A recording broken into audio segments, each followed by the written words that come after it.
राधे राधे। जिसने भी चैनल अभी तक सब्सक्राइब ना किया जल्दी से सब्सक्राइब करें। एक सिंगल फिंगर टच और चैनल सब्सक्राइब। राधे राधे।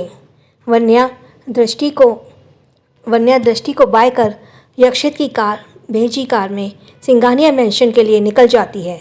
तब जाकर दृष्टि चैन की सांस लेती है, क्योंकि उसने अपना काम जो पूरा कर दिया था।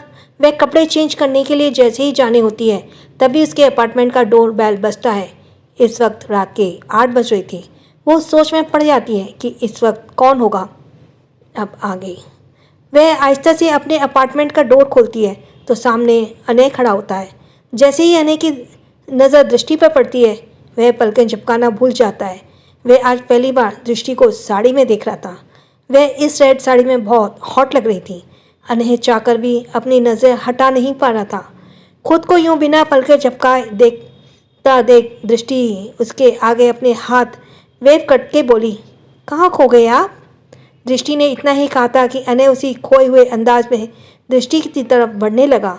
वह देखकर दृष्टि घबरा गई और अनय की तरफ उंगली पॉइंट करते हुए पीछे की तरफ सरकते हुए बोली, देखिए आप ऐसे ही आधी रात को किसी के घर नहीं घुस सकते, स्पेशली किसी लड़की के। ये कहते हुए दृष्टि बहुत घबराई हुई थी, क्योंकि अनय की आंखों में उसके लिए एक अलग ही जुनून नज़र आ रहा था। दृष्टि की हालत देख अनय खुद को स्माइल करने से रोक नहीं पाया। वह उसकी तरफ बढ़ना जारी रखता है। पीछे हटते हटते अब दृष्टि के पीछे अब और कोई स्पेस नहीं रह गई थी। वह जैसे ही अनय के साइड से जाते हुए तो उसने अपने एक हाथ से घेरा बना लिया। दूसरी तरफ जाने की हुई तो दूसरे हाथ का घेरा बना लिया। अब दृष्टि अनय के बीच में थी। अनय के इस सफर करीब आने से उसकी धड़कनें बेकाबू होने लगी। अनय उसके होठों को बेहद करीब आ गया। दृष्टि को उसकी गर्म सांसें अपने चेहरे पर महसूस हो रही थी। दृष्टि ने अपनी आंखें कसकर बंद कर रखी थी। अनय उसके होठों के बेहद करीब रहकर बोला, जब वो लड़की मेरी होने वाली बीवी हो तब तो आ सकता हूँ ना? ये सुनकर दृष्टि की आंखें सांसें तेज होने लगी। वह किसी तरह खुद को संभालते हुए बोली, अनय प्लीज़ आप थोड़ा दूर रहकर बात कीजिए ना। दृष्टि अपनी आंखें बंद करके ही कह रही थी। उसकी हालत देखकर अनय को बहुत मज़ा आ रहा था, इसलिए वह उसे और परेशान करने के लिए उसके कानों के पास उसके होठों को ले जाकर बोला, पर क्यों बेबी? दृष्टि अपनी आंखें बंद करते हुए बोली, क्योंकि मैं अनय दृष्टि के बेहद पास आ गया था। उसने आहिस्ता से उसके ईयर लोब पर किस किया और उसे आहिस्ता से बाइट कर लिया। अनय की इस हरकत से दृष्टि सिहर गई। उसकी पकड़ अनय की बॉडी पर कस गई। यह महसूस करके अनय दृष्टि के होठों के पास जाकर उसके होठों को अपने होठों के बीच दबा लेता है और उसे किस करने लगता है। दृष्टि उसकी नज़दीकियों को रेजिस्ट नहीं कर पा रही थी। वह अनय को खुद से बिल्कुल भी दूर नहीं कर रही थी। दृष्टि के हाथ अनय की बॉडी पर कसते ही चले जा रहे थे। दृष्टि अनय के किसी पर रिस्पॉन्स करने लगी। उसने अनय की किस बहुत डीप होती चली गई। इससे पहले कि वह कंट्रोल से बाहर होकर दृष्टि के साथ बहुत आगे बढ़ जाए, उसने खुद को बहुत मुश्किल से कंट्रोल किया और दृष्टि के होठों को जोर से बाइट कर दिया। दृष्टि ने उसे खुद से धक्का दे और उसकी तरफ घूर कर देखने लगी। इस पर वह बेहद क्यूट लग रही थी। अनय के स्माइल करते ही दृष्टि के गालों को चूम लिया और उसकी तरफ देखते हुए बोला, चलो मैं तुम्हें मेरे घर के लिए पिक करने आया हूँ। दृष्टि अपनी बड़ी बड़ी आंखों से अनय को देखने लगी।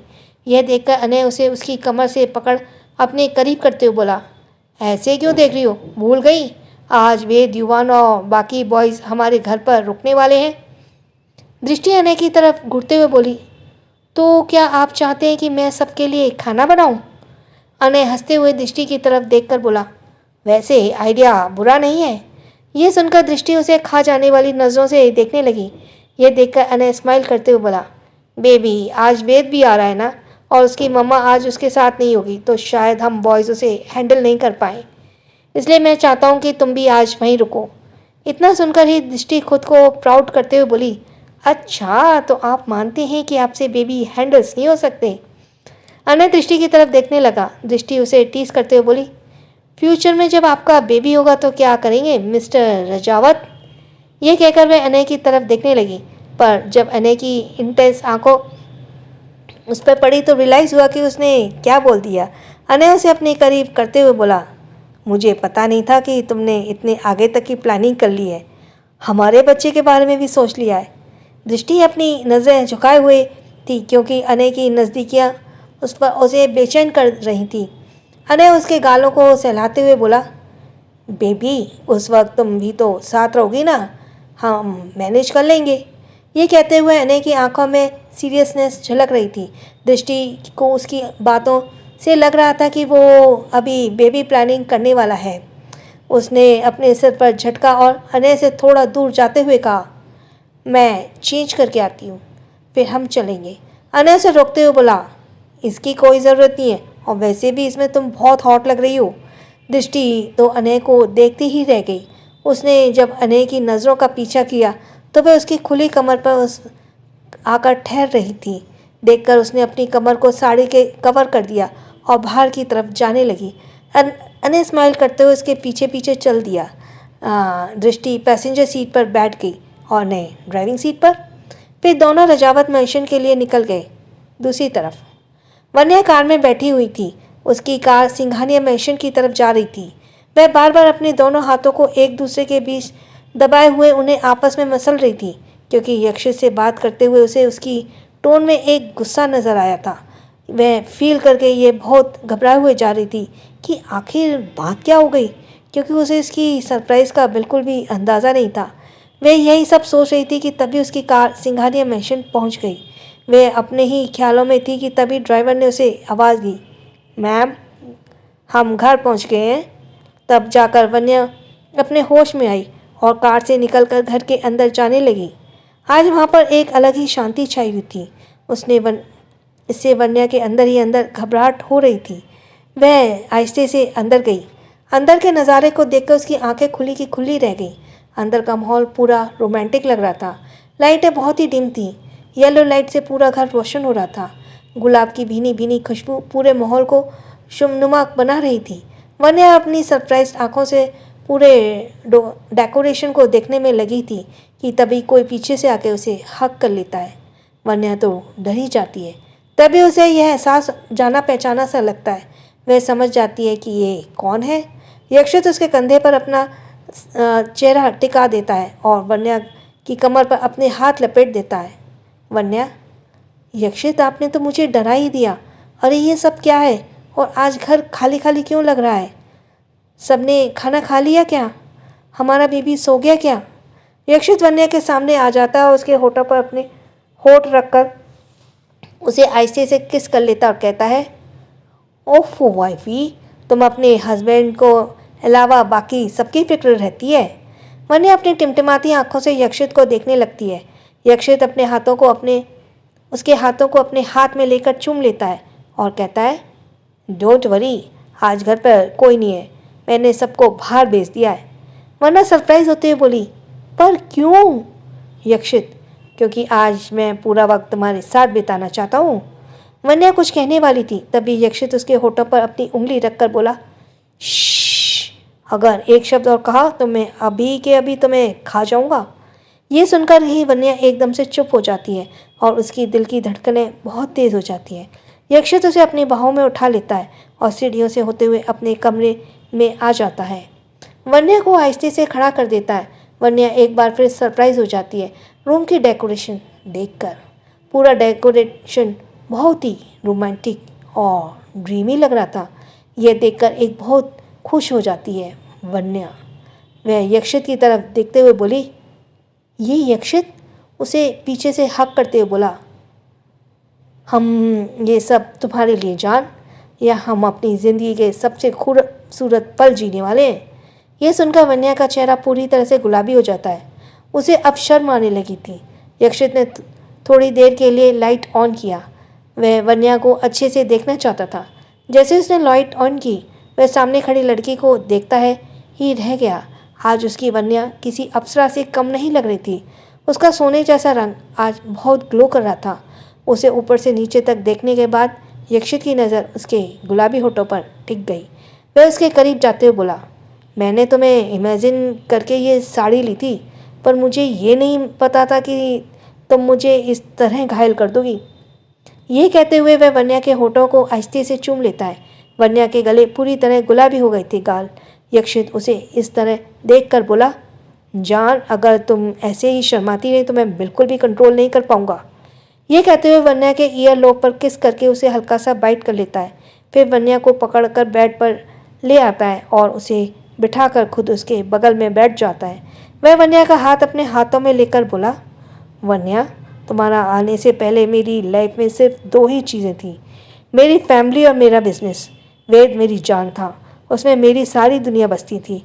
फिर मेरी लाइफ में तुम आई, तुमने मुझे ज़िंदगी की हर छोटी बड़ी खुशियाँ दी, मेरे बेटे को अपना बेटा बनाया, इस परिवार को अपना परिवार बनाया। तुम और वेद दोनों मेरी ज़िंदगी हो, तुम दोनों के बिना मैं कुछ भी नहीं। I love you wifey, I love you so much. Vanya Yakshit के दोनों गालों को अपने हाथों में भर उसके होठों को आहिस्ते से चूमते हुए बोली, I love you too Yakshit, I love you so much. Yakshit Vanya के दोनों हाथों को अपने हाथों में लेकर उसे चूमते हुए बोला, वाइफी, वेद हमारा क्यूट सा बेबी है। हम अपनी इस छोटी सी फैमिली में बहुत खुश हैं। अगर हमारी लाइफ में एक छोटी सी प्रिंसेस आ जाए तो हमारी फैमिली कंप्लीट हो जाएगी। तो क्या तुम एक बार फिर मम्मा बनने के लिए तैयार हो? वन्या यक्षित की तरफ देखते हुए उसके होठों को आहिस्ते से चूमते हुए हाँ में इशारा करती है। यह देखकर यक्षित स्माइल करता है और वन्या के चेहरे को अपने हाथ में भरकर बोला, वाइफी, तुम मेरी जानो, तुम्हारे बिना ये यक्षित राय सिंघानिया कुछ भी नहीं है। ये कहते हुए वन्या के होठों को आहिस्ते से चूम लेता है। वह वन्या के हाथ पकड़कर सामने टेबल पर ले जाता है। दोनों के प्लेट पर खाना पहले से ही सर्व किया होता है। वन्या दूसरी तरफ जाने को होती है तो यक्षित उसे खींचकर अपनी गोद में बिठा लेता है और दोनों खाना खाने लगते हैं। लास्ट में दोनों वाइन पीते हैं। यक्षित ने बहुत थोड़ी सी क्वांटिटी में वन्या को वाइन पोर किया था क्योंकि उसे पता था वन्या उसे हैंडल नहीं कर पाएगी, इसलिए उसने उसे लिमिट में दी थी। डिनर के बाद वहाँ एक रोमांटिक ट्यून प्ले होने लगी। वन्या को डांस करने में मन हुआ तो यक्षित उसे लेकर डांस करने लगा। दोनों एक दूसरे में आंखों में खो से गए थे और डांस कर रहे थे। इतने में ही माहौल को और रोमांटिक करने के लिए बारिश भी शुरू हो गई। एक तेज बिजली कड़की और वन्या ने खुद को यक्षित के सीने में छिपा लिया। यक्षित ने उसे कसकर अपनी बाहों में थाम लिया और उसके सिर पर किस किया और उसके कानों के पास जाकर बोला, डरो मत, मैं हमेशा तुम्हारे साथ हूँ। दोनों थोड़ी देर यूं ही रहे और फिर वन्या यक्षित की बाहों में खुद को बहुत सेफ फील कर रही थी। जब वन्या शांत हो गई तो यक्षित ने उसे पकड़कर बेड के पास बिठा दिया। वन्या यक्षित की आंखों में ही देख रही थी। वह देखकर यक्षित वन्या के गालों पर अपने हाथों में भरते हुए बोला, वाइफी, ऐसे क्या देख रही हो? वन्या खोए हुए अंदाज में बोली, अपनी किस्मत को कि यह इतनी अच्छी कैसे हो सकती है। मैं तो खुश रहना ही भूल गई थी। कोई मुझे पसंद नहीं करता था, इसलिए मैंने ये मान लिया था कि शायद में ही कोई खराबी होगी, पर फिर मेरी ज़िंदगी में आप आए। मुझे अभी भी यकीन नहीं हो रहा कि आप मुझसे इतना प्यार करते हैं। यक्षित उसके माथे की तरफ झुककर उसे किस करते हुए बोला, यकीन कर लो वाइफी, क्योंकि ये सच है। मैं पूरा के पूरा तुम्हारा हूँ और तुम्हारे बेइंतहान प्यार करता हूँ।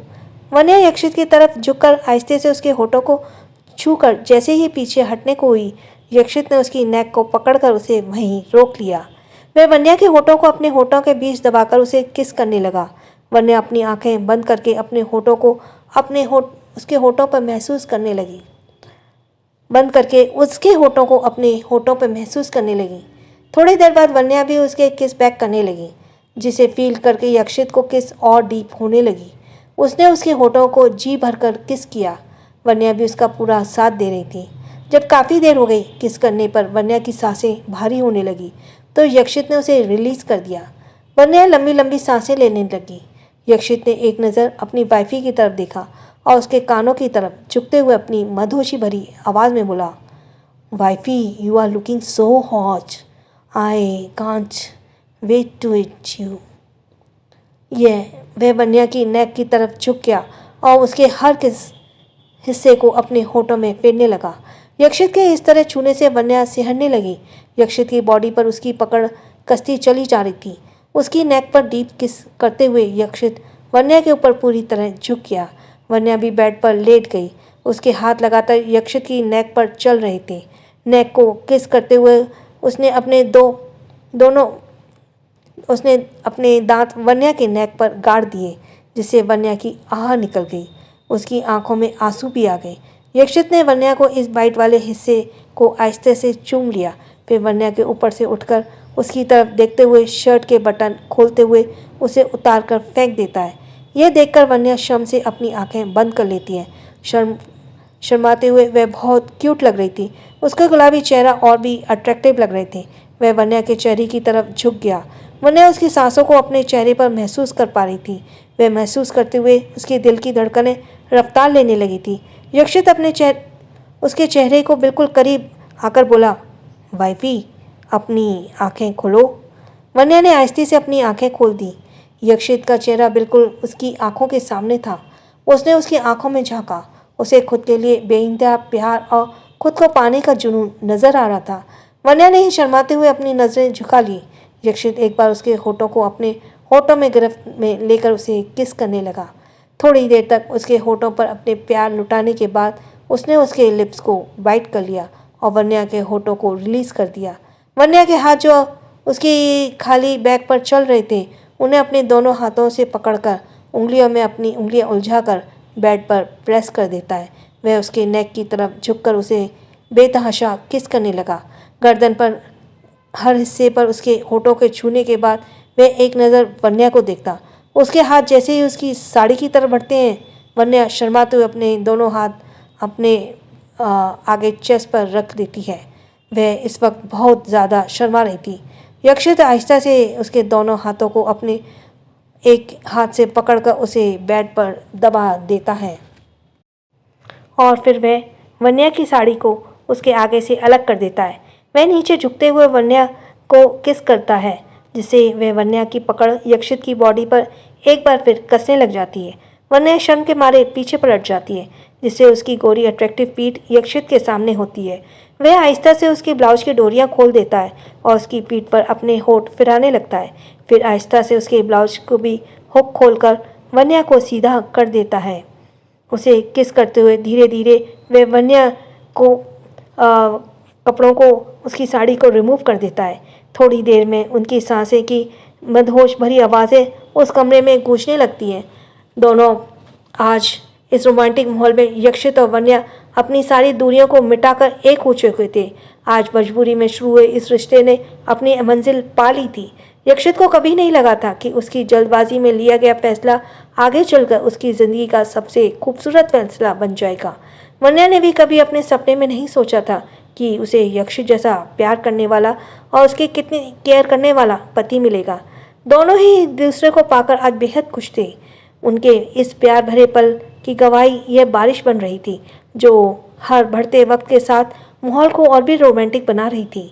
यक्षित भी आज वन्या को पूरी तरह से जता रहा था कि वह उसे कितना टूट कर चाहता है, कितना प्यार करता है और अब उसे खुद से एक पल भी दूर करना नहीं चाहता। वन्या को घंटों तक प्यार करने के बाद वह उससे अलग होता है और उसे अपनी बाहों में भर लेता है। वन्या उसके सीने पर अपना सिर रख लेती है और अपनी आंखें बंद कर लेती है। वह बहुत थक गई थी, इसलिए जल्दी ही नींद की आगोश में चली जाती है। यक्षित आज वन्या को पाकर बहुत ज़्यादा खुश था। उसे एक सुकून सा मिल रहा था, क्योंकि यह लड़की अचानक से उसकी लाइफ में आई थी और उसे बिना कुछ मांगे अपना सब कुछ उसे दे दिया। उसने प्यार से उसकी फैमिली को अपना बना लिया। ऐसे में यक्षित का भी फर्ज बनता था कि वह इस नायाब हीरे को सबकी नज़रों से बचाकर अपने दिल के किसी कोने में छिपा ले। अब यक्षित के लिए वन्या सब कुछ थी। वह उसे ज़िंदगी भर के लिए अपनी बाहों में छिपाना चाहता था। उसे इतना प्यार देना चाहता था कि वह अपने सारे गम भूल कर बस हमेशा स्माइल करती रहे। यक्षित ने एक नज़र वन्या को देखा और मासूम चेहरे को देख, जिस पर थकावट साफ साफ नज़र आ रही थी, जो उसकी ही देन थी। यह देखकर वह स्माइल करता है और उसके सिर पर चूमते हुए वह उसे अपनी बाहों में भरते हुए नींद की आगोश में चला जाता है। दूसरी तरफ रजावत मैंशन, युवान, वेद, आस्तिक, ध्रुव, एकांत और भाविक सभी रजावत मैंशन में थे। आज गौतम जी उन्हें अपने घर में देखकर बहुत ज़्यादा खुश थे, क्योंकि वह अपने बेटे अनय के साथ इस बड़े से घर में रहते थे। उनकी केयर टेकर मीरा आंटी भी उनके साथ ही रहती थी। पर फिर भी 3 लोग के हिसाब से उनका घर काफ़ी बड़ा था। थोड़ी देर बाद अनय दृष्टि को लेकर लजावत मेंशन में एंटर होता है। दृष्टि आज साड़ी में थी और बहुत खूबसूरत भी लग रही थी। गौतम जी ने तो पार्टी में ही दृष्टि को अपनी बहू बना लिया था, बस अब उनकी शादी होनी बाकी थी। दृष्टि को देखकर वेद एक्साइटेड होते हुए उसकी तरफ दौड़ते लगता है। वह देखकर दृष्टि स्माइल करते हुए उसे अपनी गोद में उठा लेती है। वह वेद को प्यारे प्यारे गलों में किस करती है। दृष्टि सबके पास जाकर बोली, आप लोगों ने डिनर किया? युवान दृष्टि की तरफ देखते हुए बोला, थैंक गॉड दी आप यहाँ आ गई। मुझे अब तब से बहुत ज़ोर की भूख लगी थी, पर अनय भाई थे कि डिनर ही नहीं बनवा रहे थे। दृष्टि एक नज़र अनय को देखती है, फिर सबकी तरफ देखते हुए बोली, आप लोग बस थोड़ा देर और वेट कीजिए, मैं सबके लिए डिनर बना कर आती हूँ। गौतम जी दृष्टि की तरफ देखते हुए बोले, बेटा शेफ्स खाना बना लेंगे, तुम यहीं हमारे साथ बैठो। दृष्टि स्माइल करते हुए बोली, कोई बात नहीं अंकल, मैं मैनेज कर लूँगी। ये कहते हुए वह वेद को लेकर किचन की तरफ चली गई। गौतम अंकल ने उसे किचन की तरफ इशारा कर दिया था। दृष्टि वेद का किचन स्लैब पर बिठाकर खाना बनाने की तैयारी करने लगी। तभी अनय उनके पीछे पीछे किचन में आता है। वह दृष्टि को एकदम पीछे खड़े होकर बोला, इतने लोगों का खाना तुम अकेले बना लोगी? दृष्टि यह सुनकर अचानक से पीछे मुड़ी तो उसकी आंखें लगभग बाहर सी आ गईं। वह अनय की तरफ देखते हुए बोली, अगर आप ऐसी ताका झांकी नहीं करोगे ना तो मैं आराम से बना लूँगी। अनय दृष्टि की तरफ घूरते हुए लगा तो दृष्टि उसे साइड करते हुए खाना बनाने के लिए सामान निकालने लगी। वेद अनय की तरफ देखते हुए बोला, अनय अंकल, वेदांश को चॉकलेट खानी है। अनय फ्रिज से चॉकलेट निकालकर वेद को दे देता है और उसे अपनी गोद में उठा लेता है और बाहर की तरफ चला जाता है। दृष्टि को यह देखकर बहुत हैरानी होती है, पर वह ज़्यादा ना सोचते हुए खाना बनाने पर फोकस करने लगती है। तभी उसे अपनी कमर पर किसी की पकड़ महसूस होती है। यह फील करके कि जो उसे चीखने की वाली होती है कि तभी उन्हें उसके मुंह पर हाथ रखकर उसे चुप कर देता है। वह उसे डांटते हुए बोला, कितना चिल्लाती हो तुम? मैं हूँ, पूरे शहर को इकट्ठा करने का इरादा है क्या? दृष्टि कुछ कहने की कोशिश कर रही थी, पर उसकी आवाज़ उसके गले में ही अटक जा रही थी, क्योंकि अनय अभी भी उसके मुंह पर हाथ रखे हुए था। अब उसने देखा कि अनय उसे नहीं छोड़ रहा है। वह उसके हाथों पर जोर से काट देती है। अनय की आह निकल जाती है। वह घूरकर दृष्टि की तरफ देखता है और कहता है, तुम ना सचमुच जंगली बिल्ली हो, ये क्या हरकतें की हैं? दृष्टि उसकी तरफ देखते हुए बोली, अगर आप ऐसी ही छिचोरीपंती दिखाओगे ना तो यही होगा।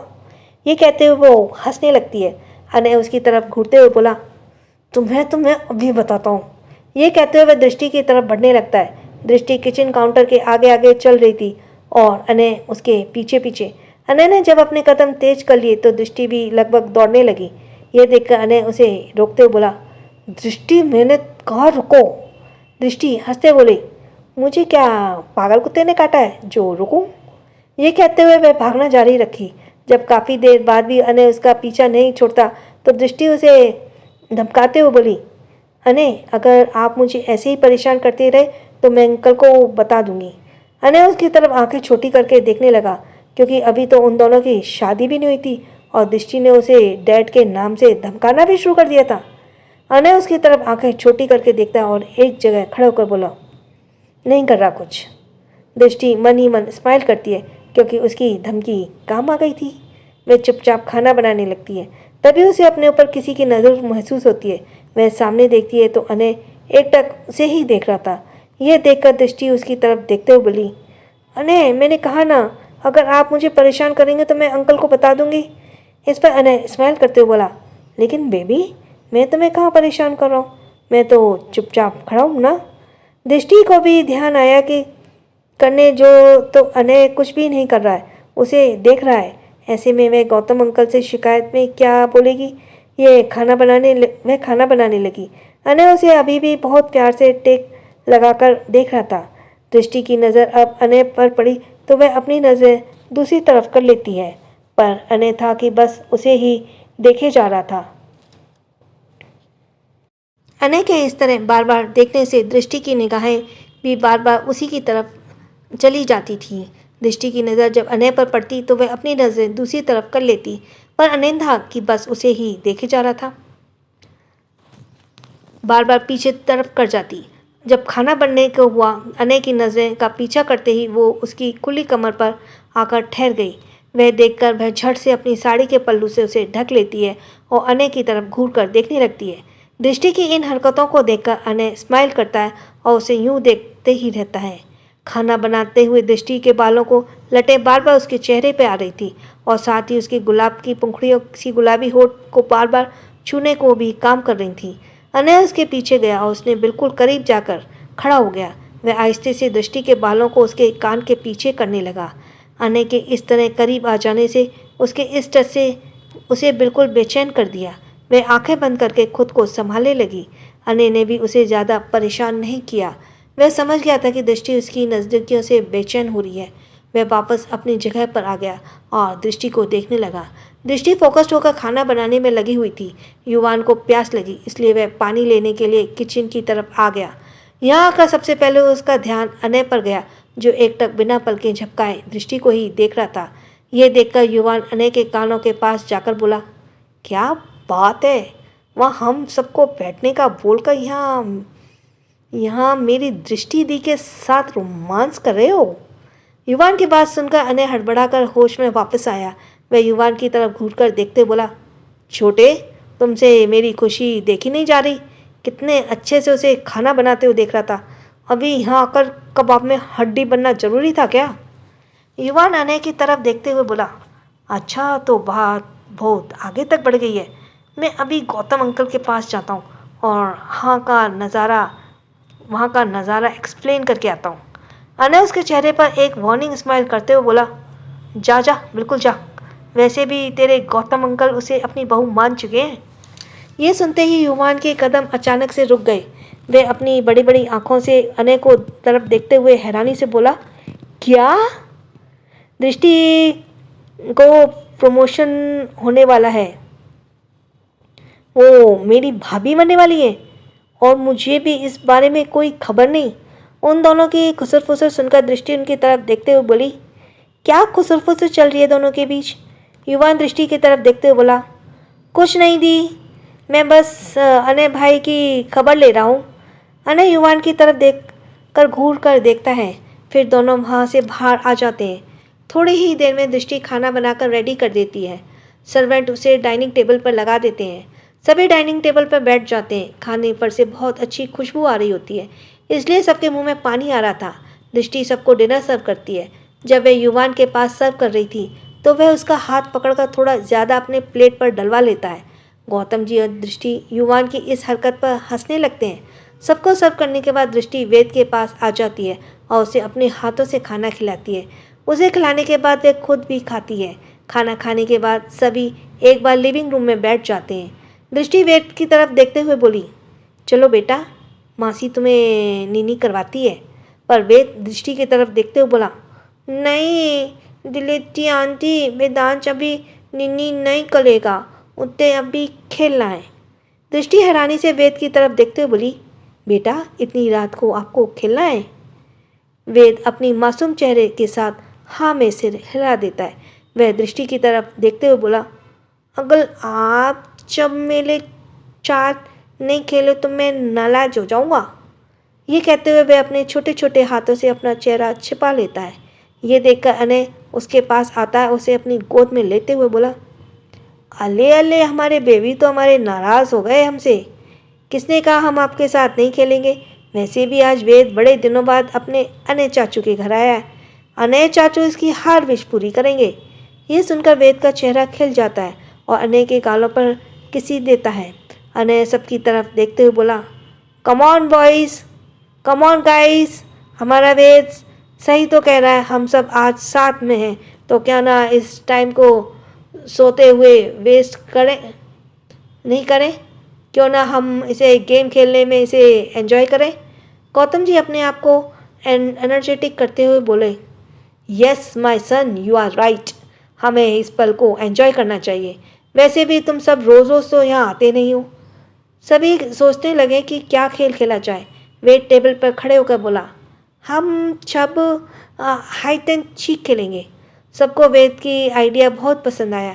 अनय के मन में ये हाइड एंड सीक सुनकर लड्डू फूटने लगे। क्योंकि लास्ट टाइम जब सिंघानिया मैंशन में उन्होंने ये गेम खेला था तो उससे दृष्टि को परेशान करने का बहुत मौका मिला था।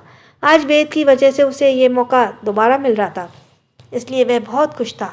लेकिन सबसे पहले सीख कौन करेगा? ये सवाल उठते ही सब पीछे खिसकने लगे। तभी वेद खड़ा हो गया। सबको यही लगा कि वेद सीख करने वाला है, इसलिए उसे रिलैक्स हो गए।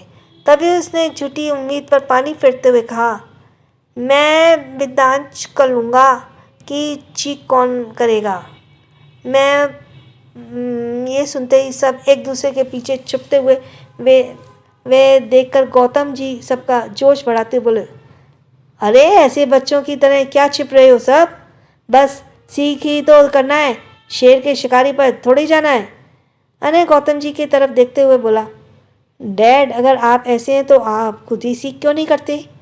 गौतम जी अनय की तरफ देखते हुए बोले, बेटा अगर मैं सीख करने गया ना तो तुम सबकी छुट्टी हो जाएगी, इसलिए सोच लो, पहले ही बता रहा हूँ, बाद में ये मत कहना कि बताया नहीं। वेद स्माइल करते हुए गौतम जी की तरफ देखते हुए बोला, गौतम दादू आप भी चीख कर लोगे। फिर क्या था, सब अपनी अपनी पोजीशन लेने लगे क्योंकि उनके सामने एक खतरनाक खिलाड़ी जो आने वाला था। गौतम जी एक तरफ खड़े होकर काउंट करने लगे, फिर एक बार रेडी कहकर सबको खोजने के लिए निकल गए। घर के चारों तरफ ऐसे सन्नाटा सा छाया हुआ था जैसे वहाँ पर कुछ हुआ ही ना हो। वह देखकर गौतम जी स्माइल करते हैं और मन ही मन सोचने लगते हैं कि सबसे पहले बारी किसकी आने वाली है। वे दबे पांव किसी शातिर शिकारी की तरह अपना कदम बढ़ाने लगते हैं। उन्हें पर्दे की तरफ हलचल महसूस होती है, इसलिए वह उस तरफ बढ़ते हैं। जैसे ही वे एक्साइटेड होकर पर्दे को हटाने वाले थे कि वहाँ पर कोई नहीं होता, उन्हें भी समझ आ जाता है कि आज इतनी आसानी से उसकी दाल नहीं गलने वाली थी। उनकी दृष्टि वाल के एक कोने में छिपी हुई थी। तभी गौतम जी उस तरफ जाने लगते। उन्हें दूर से ही दृष्टि की साड़ी का पल्लू लहराता नजर आ रहा था। जल्दी जल्दी छिपने के चक्कर में दृष्टि ने अपनी साड़ी की तरफ तो ध्यान ही नहीं दिया था। वह गौतम जी की आहट पाकर आगे बढ़ने लगती है। इससे पहले कि गौतम जी दृष्टि को देख पाते, एक कमरे के दरवाज़ा अचानक से खुलता है और दो मजबूत हाथ उसे खींचकर कमरे में ले आते हैं और वह कमरा आहिस्ते से बंद हो जाता है। गौतम जी वहाँ से चले जाते हैं। दृष्टि की तो जान ही निकल गई थी। यह अनय ही था जो दृष्टि को वक्त पर बचा लिया था। उसे पता था कि दृष्टि पूरे घर में चिल्लाकर अपने सिर पर उठा लेती, इसलिए उसने पहले ही उसका मुंह ढक दिया था। गौतम जी के जाने के बाद अनय दृष्टि की तरफ देखते हुए धीरे से बोला, मैं तुम्हें छोड़ता हूँ पर तुम चिल्लाना मत। दृष्टि अपनी आंखों का इशारे से हाँ में सिर हिला देती है। अनय आहिस्ते से उसके मुंह पर से अपना हाथ हटा देता है। ऐसा करते ही दृष्टि उस पर बिगड़ते हुए बोली, ये क्या हरकत थी? आपने तो मेरी जान ही निकाल दी। अनय उसकी तरफ देखते हुए बोला, भलाई का तो जमाना ही नहीं रह गया। मैंने तुम्हें पकड़वाने से बचा और तुम ही मुझ पर ही बरस रही हो। ये कहते हुए अनय मुंह लटका लेता है जैसे उसे दृष्टि की बातों का बुरा लगा हो। ये देखकर दृष्टि उसकी तरफ देखते हुए बोली, अच्छा ठीक है, सॉरी, मैंने आपको सुनाने की कोशिश की। अनय उसकी तरफ देखते हुए बोला, सिर्फ सॉरी? दृष्टि कुछ सोचते हुए बोली, अच्छा थैंक यू कि आपने मुझे पकड़वाने से बचाया। अनय उसकी तरफ देखते हुए बोला, मैं इतना रूखा सूखा थैंक यू एक्सेप्ट नहीं करता। दृष्टि उसकी तरफ घुरते हुए बोली, तो गीला गीला थैंक यू कैसे बोलते हैं? दृष्टि सवालिया नज़रों से अनय की तरफ देख रही थी कि तभी अनय दोनों के बीच की दूरियां मिटाते हुए उसके होठों को अपने होठों के बीच दबाकर उसे किस करने लगा। दृष्टि तो बस देखती ही रह जाई, उसे रिएक्ट करने का कोई मौका ही नहीं मिला। थोड़ी ही देर में दृष्टि भी अपने किस पर रिस्पॉन्स करने लगती है। अनय किस करते हुए दृष्टि की खुली कमर को सहला लाता है। दृष्टि अनय की इस टच से पिघल रही थी। तभी उस कमरे की तरफ कदमों के आने की आहट आती है। दृष्टि अनय के कॉलर पकड़कर खुद के बेहद करीब कर लेती है और कबर्ड के पीछे छिप जाती है। यह गौतम जी थे जो उन्हें ढूंढते हुए उस कमरे में आ गए थे। दोनों अपनी सांसें रोककर कबर्ड के पीछे छिपे हुए थे। इस वक्त दोनों एक दूसरे के बेहद करीब थे। अनय के दोनों हाथ दृष्टि की खुली कमर को थामे हुए थे। दृष्टि ने अपना चेहरा अनय के नेक पर छिपा लिया था। उसके हिलते डुलते मुलायम होठ बार बार अनय की नेक को छूकर उसे रेस्टलेस कर रहे थे। इस वक्त अपने खुद को किस तरह से कंट्रोल किया था, यह अनय से बेहतर कौन जान सकता था। वह खुद को कंट्रोल करने के लिए दृष्टि की कमर पर अपनी पकड़ मजबूत कर रहा था। गौतम जी के जाते ही वह दृष्टि को एक झटके से अलग हो गए और लंबी लंबी सांसें लेकर खुद को कंट्रोल करने की कोशिश करने लगा। दृष्टि को भी समझ नहीं आया कि ये अनय के साथ क्या हो रहा है। गौतम जी पूरे फोकस से सबको ढूंढने में लगे थे और उन्हें अपना पहला शिकार मिल जाता है, आस्तिक, जो कि किचन काउंटर के नीचे छिपा बैठा था। गौतम जी उसे पीछे से जाकर उसे कंधे पर हाथ रखते हैं। आस्तिक उसे हाथों से झटकाते हुए बोला, युवान, परेशान मत करो। गौतम अंकल दोबारा उसे कंधे पर थपथपाते हैं। अब आस्तिक पीछे मुड़ता है तो गौतम अंकल को पाता है। गौतम जी आस्तिक की तरफ देखकर वार्निंग स्माइल देते हुए बोले, विनिंग स्माइल देते हुए, कॉन्ग्रेचुलेशंस आस्तिक बेटा, तुम मेरे पहले शिकार हो। आस्तिक मुंह लटकाकर बाहर आ जाता है। धीरे धीरे गौतम जी सबको ढूंढ लेते हैं, पर वेद को वे अब तक नहीं ढूंढ पाए थे। वे जब आसपास नहीं दिखता है तो सब टेंशन में आकर उसे ढूंढने की कोशिश करने लगते हैं। तभी दृष्टि की नज़र सोफे के नीचे सोते हुए वेद पर गई, जो कि छिपते हुए ही सो गया था। दृष्टि ने उसे अपनी गोद में उठाया और अपने रूम की तरफ ले जाने लगी। बाकी सब भी अपने अपने कमरे की तरफ सोने के लिए चले गए। दृष्टि वेद को बेड पर सुलाकर वॉशरूम में फ्रेश होने के लिए चली जाती है। अनय भी चेंज करके एक बार दृष्टि और वेद के कमरे की तरफ जाने लगता है, ये देखने के लिए कि दोनों सोए या नहीं। तभी वेद नींद में ही रोने लगता है। यह सुनकर अनय जल्दी से कमरे में आता है। तब तक दृष्टि भी वॉशरूम से बाहर आ जाती है। वेद नींद में शायद कोई डरावना सपना देख रहा था, इसलिए वह डर के मारे रोने लगता है। वह रोते हुए अपनी आंखें खोल देता है और अपनी आंसू भरी आंखों से रोते हुए बोला, मुझे मम्मा के पास। जिसका सब्सक्राइब करना रह गया वो जल्दी से सब्सक्राइब करे। और थैंक्स फॉर लिसनिंग। छोटों को प्यार, बड़ों को सम्मान। राधे राधे।